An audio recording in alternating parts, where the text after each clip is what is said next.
يا أيها الذين آمنوا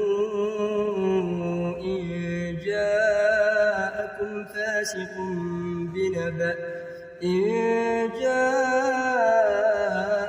فاسق بنبأ فتبينوا أن تصيبوا قوما بجهالة فتصبحوا على ما فعلتم نادمين